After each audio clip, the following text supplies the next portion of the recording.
Welcome to Vedika Yoga, first series, Yoga and Workout. One of the unique ways we're going to do the series for this year. Let's start with the most popular yoga routine. We start with the Surya Namaskar. It connects to the solar power within, activating the Kundalini, the body, the mind, and the breath together. They charge you for the entire day.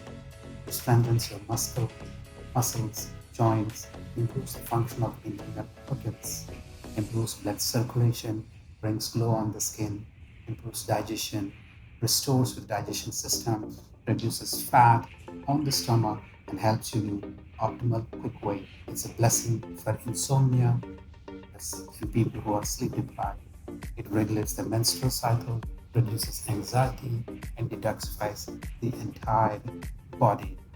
So this is a good starting workout to warm it up. Now let's focus on to the lower part of the body, the squats. The entire body warms up. It works on the lower body, tones it up, burns the fats, calories. These movements strengthen the tendons, bones, ligaments around the leg muscles. Targets your buttocks, muscles, the glutes, and the quads. Makes your store strong, the core strong, muscles, calves, and the oblique muscles all get toned. It boosts your bone neutral density. As we become older, we tend to lose the muscles and the bone density. This helps not only to burn the fat, but also build the strength and the lean muscle. Now that we focused on the lower part of the body, let's stretch the upper part of the body and just warm it up so that your traps, your shoulders are all ready for the next muscle group. Now, as you do that, you just want to make sure once your upper body is warmed up, we're going to use our entire core strength to do the push-ups. Push-ups is a multi-organ targeting what we call is a complex compound circuit the abs, the shoulders, the core, everything works to its best. Now, as you have done all of it, you want to make sure your lower back is not any problem there. So we want to make sure the Bhujangasana that we do. Now we are done with all of it. Now let's go ahead and target the lower back, the muscles on the abdominal area. This is where we call the warrior pose. As you see that, as you stretch it out, you see the muscles of your chest are being stretched out. So there's a more cardiovascular health comes into the play. The chest is expanded, the shoulders, the backs, the pulled up, the neck, and it reduces the fat and helps your legs to tone up. Now, once we are done with that, we also want to make sure that we improve our upper body strength. So we're going to do the push-ups with your shoulder ups. So here is where you see the slow isolation movements that we do. It targets your triceps and your shoulders. So now when you bring it down, you focus on the trap muscles. But once it is done, you want to focus on your triceps, where you push it into it. And this is where you get shaped triceps, and it prevents you from any injury. Two-thirds of our arms are triceps. Triceps being three-headed muscles coming from the Latin. And now once you're done with that, now I want to slowly focus on how when we're done the full cycle, now I want to focus where we stretch our shoulders. We want to do a Gomukha Asana. It treats sciatica, high blood pressure, enhances sexual performance, tones the shoulders, removes any slouching of your upper body, strong back, tones your spine, and elongates, and it also reduces the stress. So all the push-ups and workout that we did, we want to make sure that we're not depositing any lactic acid. So you do the Gomukha on both the sides. But if you do the proper way of Gomukha, where you stretch your legs and thighs and inner armpits and triceps and chest, it massages the entire thing you have done. So that is the systematic way of going and stretching your body in between your workouts. Now, as you relax in that portion, now I want to see how we can strengthen our upper body. So we call this a Tolasana.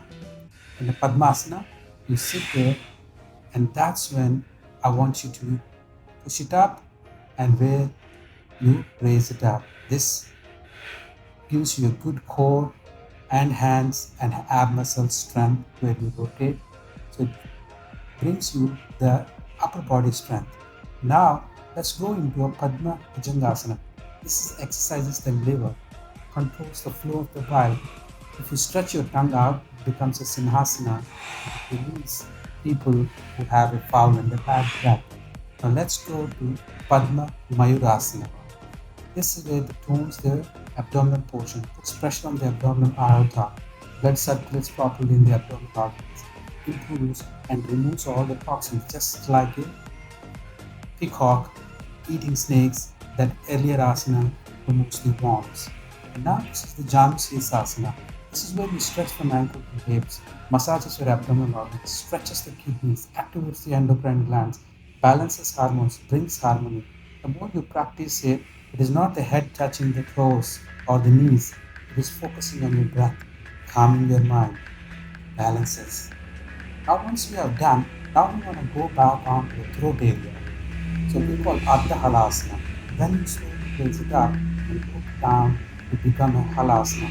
It strengthens your thighs, relieves constipation, people with blood pressure, thyroid, diabetes. It is an excellent one for people who have thyroid issues and who have blood circulation issues.